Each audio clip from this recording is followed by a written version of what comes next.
Presidente, o meu tema é um tema da conjuntura política, polêmico, mas eu acredito que está na cabeça ou no consciente de muitos brasileiros, que é a questão de acabar com a reeleição, em especial para presidente da República.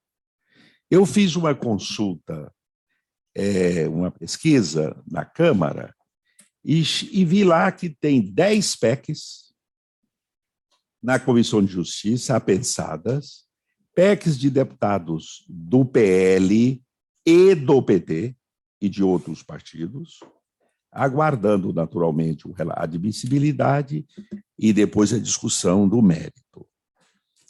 A gente pode perguntar assim, mas será que esse assunto é relevante agora na pauta política do país?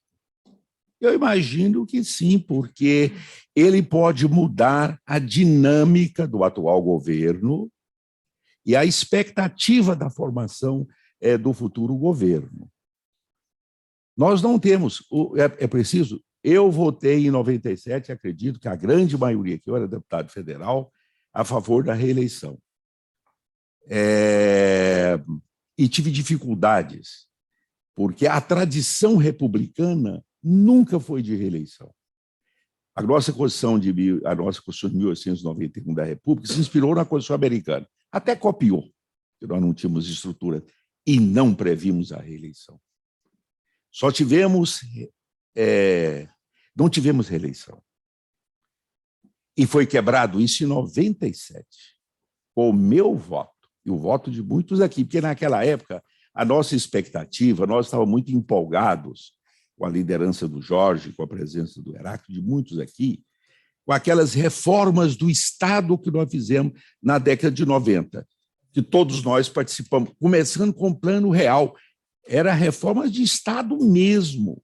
Então, a nossa expectativa é o seguinte, nós vamos romper essa tradição republicana, fazer a reeleição para dar continuidade a essas reformas estruturantes que melhoraram o Brasil naquele período.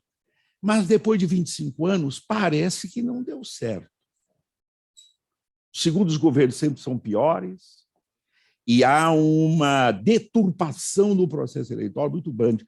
O presidente assume, no dia seguinte, ele já está pensando na reeleição, ele está trabalhando pela reeleição, ele está agindo pela reeleição, e não por mudanças de Estado, mudanças estruturantes. Isso, inclusive, agora. E, ao meu juízo, acabar com a eleição, nós vamos, inclusive, dar um tiro de morte na polarização.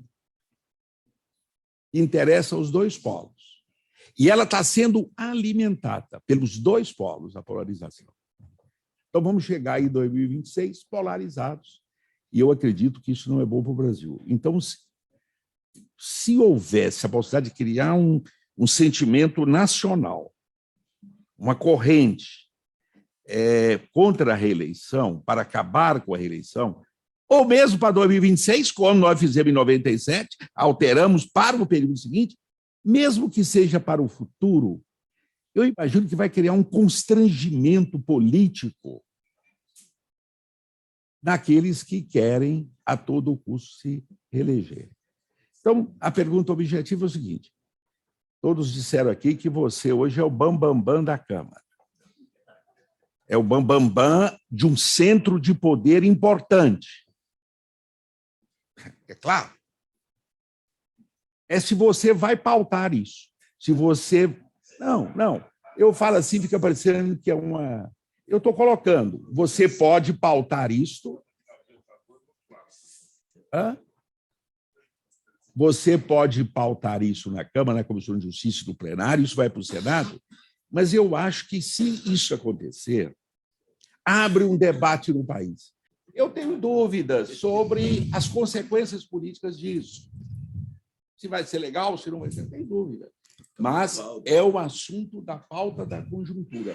E acredito que, se ela fosse para frente, pautada na Câmara, depois vai para o Senado, se abrisse esse debate, poderia criar uma corrente de opinião pública no Brasil favorável a acabar com a reeleição, e eu acho que ela seria benéfica para o país.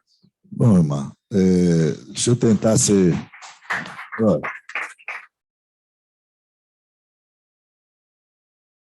Passe aqui. A gente tem algumas coisas que eu acho que são pré-requisitos para uma discussão dessa. Sou um deputado apartado, se a presidência é temporária, que sempre trabalhei com muito afinco na defesa do municipalismo. Qual é o nosso maior problema? A eleição de 2 em 2 anos.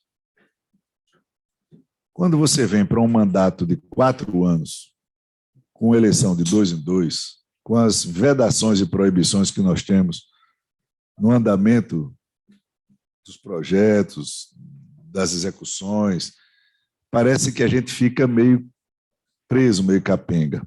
Eu acho que um debate que antecederia o final ou não da reeleição é coincidência de eleições, mandato alargado para presidente da República, talvez de 5 anos,